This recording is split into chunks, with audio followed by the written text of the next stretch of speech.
Hello students, standard 7th English medium. Revision of chapter number 4 in chemistry. The heat. We learn about that heat is a form of energy with which we can perform some works, and heat is the effect of heat is like that. If you give heat to the substances, its temperature will rise, means it becomes hotter, and if it loses the heat, it will cool down. Then we learn that our sense of touch is not always reliable. We cannot always rely on our sense of touch, and we learn that activity also. So, what is the temperature? Also we learn that the accurate, reliable measurement of the hotness or coldness, and that is known as the temperature, and we use thermometer to measure the temperature of the objects. There are different types of thermometer used for different purposes. Like we learn about the clinical thermometer, which is used to measure the body temperature, and we learn the thermometer has the range from 35 to 42 degrees Celsius. Degree Celsius is the unit that we use to measure the temperature. Now we have to learn about the other thermometer, which is used to measure the temperature of the other substances, and that thermometer is known as laboratory thermometer. Laboratory thermometer has also the same construction like the clinical thermometer, but it has the bigger range, in which also there is a very thin glass tube, inside which there is a one side the bulb in which the mercury is filled, and then mercury level can rise up in the very small capillary like inside.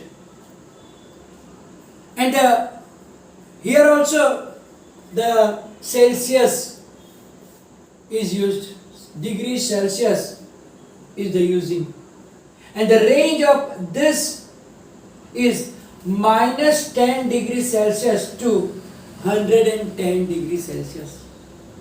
It means that we can measure the temperature below 0 degree, especially in the refrigerators.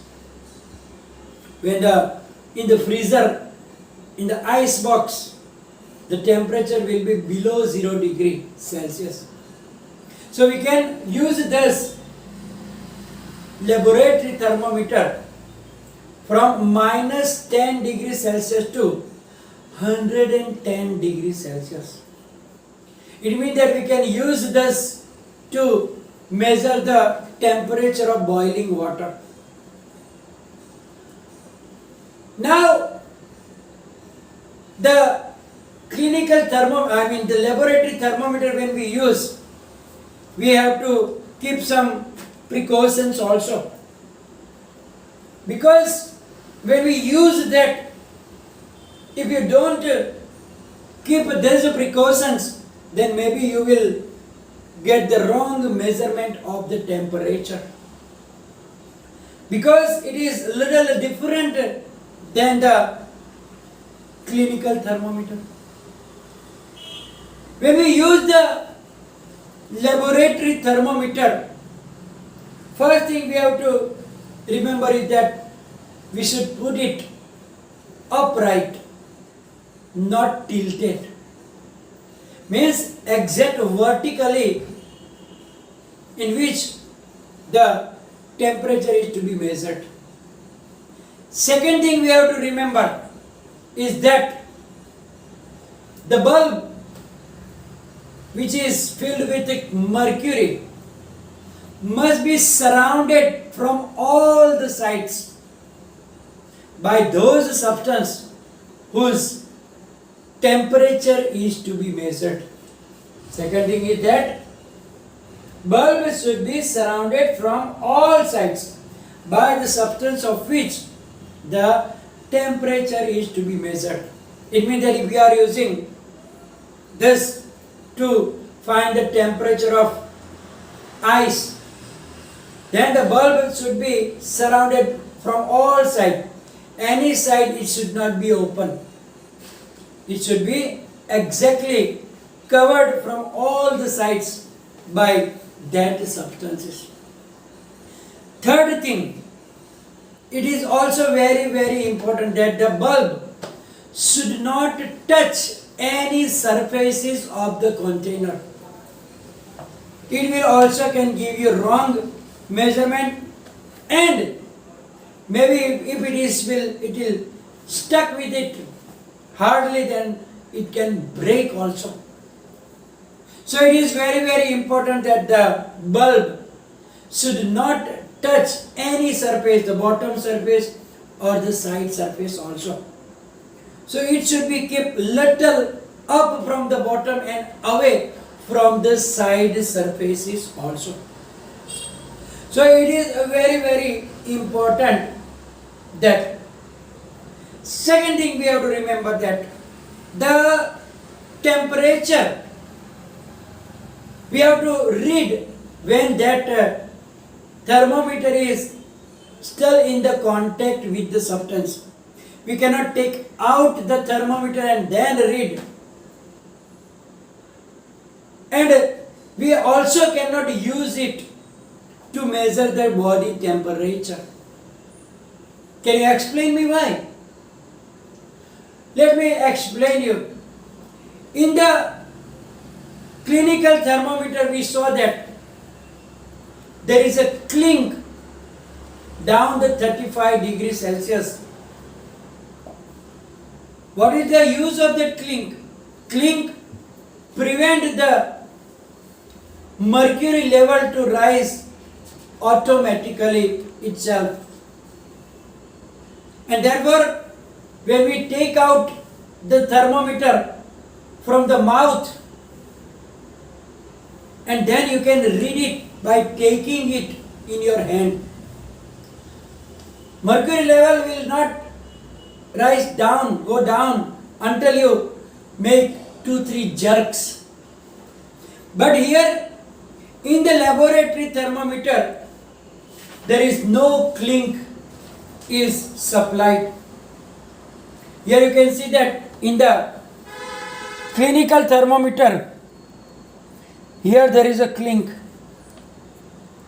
and clink will prevent the mercury level to go down. But in the laboratory thermometer, it is not available. So if you put it in your mouth, this laboratory thermometer, and then when you take it out, then the temperature of outside will be less than our body temperature. So automatically that mercury level will come down, and we will not be able to read the perfect body temperature. So we have to remember that when we read the temperature of any substance, that thermometer must be still in the contact with that substances. So when you want to read the temperature of boiling water, then that time also it should be totally in contact with the water so that it can be readable. Look at the activity is also given in the page number 39. Take some hot water in a beaker, dip the thermometer in water and wait till the mercury thread becomes steady and note the temperature. So if you take the hot water in the mug and if you put the thermometer in it, then initially what will happen? The mercury level will go up. And then at a time it will stop. That time, same time, you have to read it when the thermometer is still inside the water. Now, if you take out from the water, the mercury level begins to fall.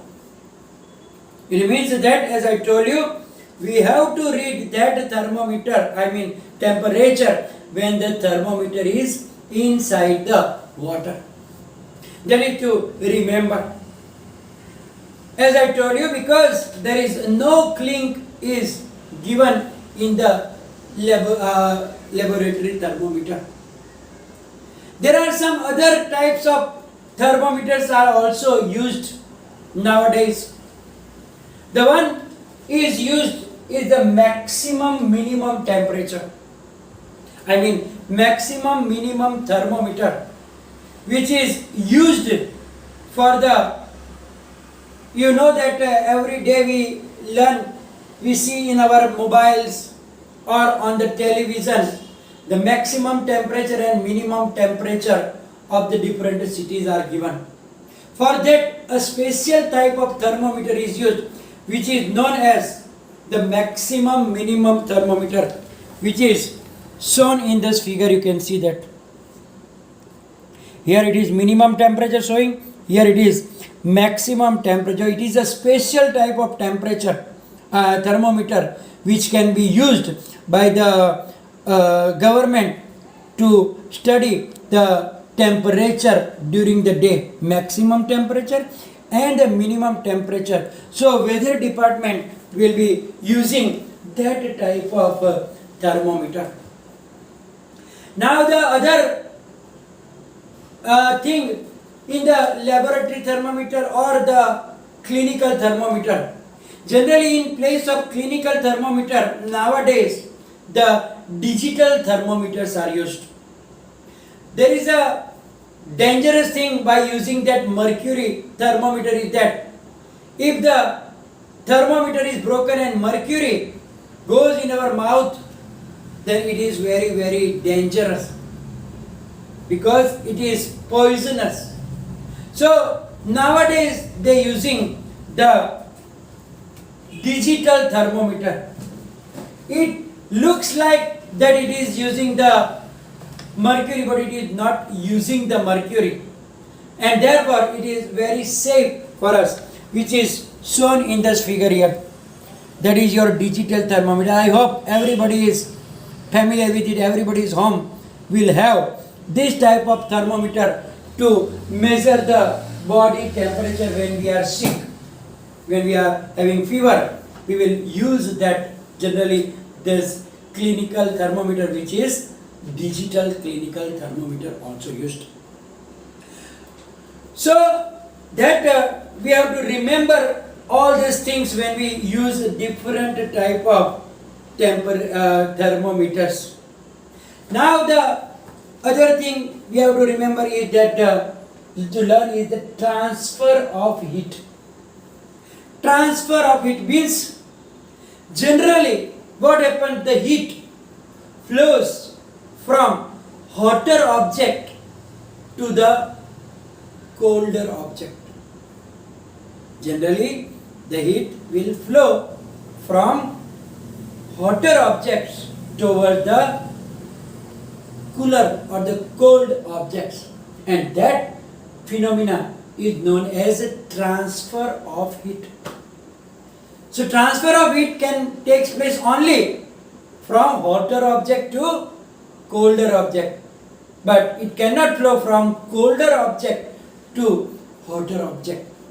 Generally, maybe you are familiar. When you take hot water for bath,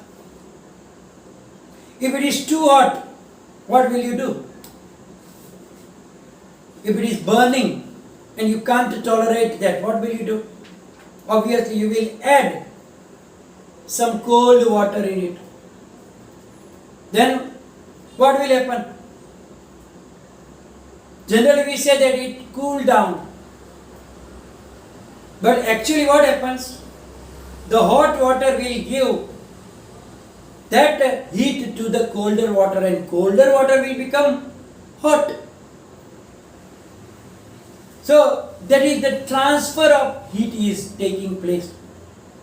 So transfer of heat takes place from hotter object towards the colder objects only. And when will it stop? Will it continuously going on and on and on? No. It will stop when the temperature of both the objects will be equal. For example, let me explain you. If you make the tea, then when it is prepared, it is hot. Now if you keep that tea open in the air, and after sometimes if you touch that tea, then what will you feel? Still will you feel the same cold, same hot? No. It will gradually cools down. Still if you keep open, then what will happen? It will cool down completely. But will it cool down still like the temperature of ice? No. It will cool down until the atmospheric temperature, means the temperature around it and the temperature of the tea will be equal. Until that time, that heat will be transferred from that tea in the surrounding air.